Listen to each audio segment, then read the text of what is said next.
السلام عليكم ورحمة الله وبركاته، وإن شاء الله النهاردة معادنا مع كبسولة جديدة من كبسولات الجودة. طبعا زي ما انتم شايفين أنا هلحق بسرعة أخلص الكبسولة قبل ما ابني يجي يشوف السبورة بتاعته. إن شاء الله النهاردة هنتكلم على الإجراء. المرة اللي فاتت اتكلمنا عن البيديكا، البلان دو تشيك أكت. ارجع شوف الفيديو لو مش فاكر المعنى أو ملحقتش تشوفه. دلوقتي بقى احنا هنتكلم على ازاي نكتب البروسيجر نفسه. اهم حاجه في كتابه البروسيجر ان انت تحدد شويه حاجات كده بسيطه. مين هيعمل ايه، فين وامتى، ازاي، دي بقى السرد بتاع الاجراء نفسه. يعني من الاخر تحدد كل خطوه مين اللي هيعملها. البروسيجر ليه مدارس في الكتابه. في ناس بتكتبه في صوره ناراتيف. ناراتيف يعني ايه؟ كتابه. فلان هيعمل كذا وبعدين هيديها لفلان، فلان هيأشر عليها بكذا. يعني نتكلم لو على دوكيمنت او على ستيب معينه بتحصل. في ناس تانية تقول لك لا انا عايز اعمل حاجه اسمها الورك فلو. الورك فلو ان هو لا، بدل ما اكتب لك كل الكلام ده انا هعمل لك خطوات بسيطه، والخطوات دي هتبتدي حضرتك تمشي عليها بالترتيب توصل لنفس هدف البروسيجر بالظبط. الخطوات دي في برامج بتعملها زي برنامج الفيزيو، ده تبع مايكروسوفت. في برامج تانية بتتعمل، في ناس مشكورة حاطة شوية تمبلت موجودة اونلاين بتقدر ترسم لك فيها البروسيس ماب ده موجود. بس في 5 اشكال، 5 اشكال انا هشرحهم لحضرتك النهارده، عشان كده انا جايب ايه البورد دي. اول شكل اللي هو الشكل ده، ده الشكل بيكون الستارت او الاند. يعني لما بتشوفه في اي عمليه موجوده ده معناه العمليه هتبتدي او هتنتهي. طيب ايه الشكل التاني والمهم قوي؟ الشكل ده، شكل المستطيل. شكل المستطيل ده اللي هو عباره عن ستيب، خطوه، ستيب بروسيس. يعني لما تشوفها يبقى هنا في خطوه هتحصل. مثلا فلان هيسبمت ورقه، او هيسلم ورقه، او هيستلم ورقه، او هيراجع حاجه موجوده بشكل معين، او هيضيف معلومه، او هيطلب معلومه، وهكذا. فدي معنى الستيب. نفس الشكل بتاعها بالظبط، بس هنزود عليها خطين هنا.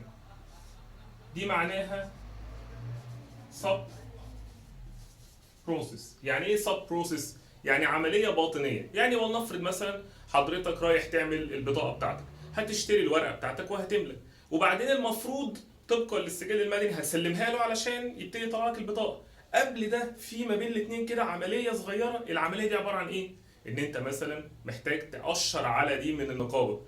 فبقت عمليه داخليه ليها بدايه وليها نهايه وليها خطوات، وفي ناس هتوافق عليها، بس النهايه بتاعتها ان الدوكيمنت بتاعتك هتخلص. زي ايه بالظبط؟ لما حضرتك بتعمل اختبار على الخرسانه، انت بتنفذ الاختبار وبتعمله، وبعدين بتجيب معمل، المعمل ده بيختبر. الاختبار في حد ذاته عند المعمل عمليه كامله. في النهايه بيجي لك الاند ريزلت اللي هو الشهاده بتاعه الاختبار، بناء عليه بتاخدها وتكمل انت شغلك. فبقى بالنسبه لنا دي سب بروسيس. واحده بقى من اهم العمليات الموجوده اللي هي الشكل ده. الشكل ده معناه decision، معناه قرار.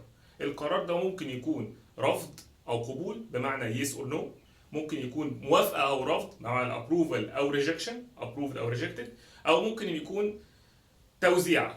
انا عايز اوزع ما بين اكتر من حد، الحد ده هيروح له مثلا فور، دي اول نقطه بالنسبه لي ابروفال، ده ابروفد از نوتد، مثلا ده ريجكتد. او على بنتكلم على لوحات مثلا كود A، كود B، كود C. كود A هيحصل فيه كذا وهنكمل العمليه، كود B هيحصل فيه كذا وهنكمل العمليه، كود D هيحصل فيه كذا وهنكمل العمليه. ده ديسيشن. الديسيشن بيتحط ليه؟ عشان لما حضرتك يجي لك اي تقرير او يجي لك حاجه مطلوب منك تاخد فيها اكشن، يبقى باين الاكشن. ولنفرض انا جاي واقف في ستيب، حضرتك وافقت او رفضت، ها وبعدين رحنا فين؟ ما اعرفش. ما هو ده يطلع منه تو لاينز او خطين بيقول لك تروح تعمل كذا في حاله القبول وتعمل كذا في حاله الرفض. فالديسيشن مهم جدا. طب السؤال الشهير، انا لو جاي لي من هنا، هل ده معناه ان انا عندي 3 اكشن بس ماكسيمم يطلعوا من الديسيشن بوكس؟ لا، ممكن يطلع فيه 2، ممكن يطلع فيه عدد اكتر من 2، مفيش فيها مشكله خالص. طب هل ممكن يطلع منها واحد؟ ما هو لو يطلع منها واحد بقى الديسيشن ليه؟ ما انت كده كده ما عندكش غير مسار واحد، يبقى هي بقت ستيب بروسيس عاديه خالص.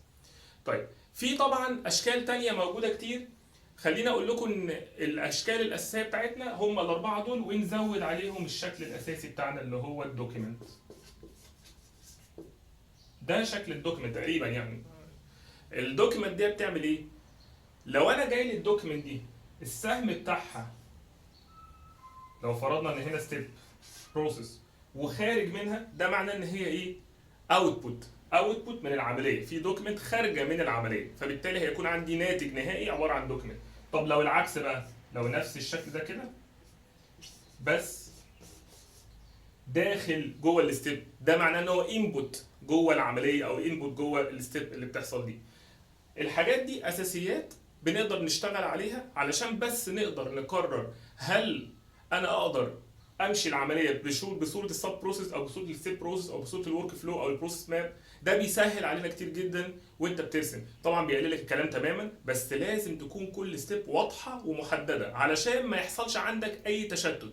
لو رفعت سماعه التليفون تسال اللي عمل البروسيس دي او تسال صاحبها هو انا المفروض اعمل ايه هنا، يبقى في حاجه هنا ناقصه. طبعا في عامل مهم جدا بيضاف اللي هو عامل الوقت، ودي نقطة مهمة جدا. وبرضه في عامل تاني اللي هو عامل مين اللي مسؤول عن العملية دي بالظبط، مين الفانكشن المسؤولة، فلازم تبقى واضحة جوه كل خطوة او جوه كل شكل من الاشكال دي.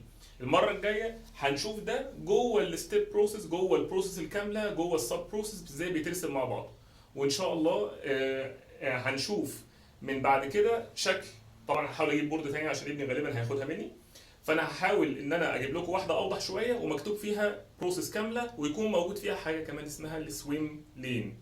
والسلام عليكم ورحمه الله وبركاته.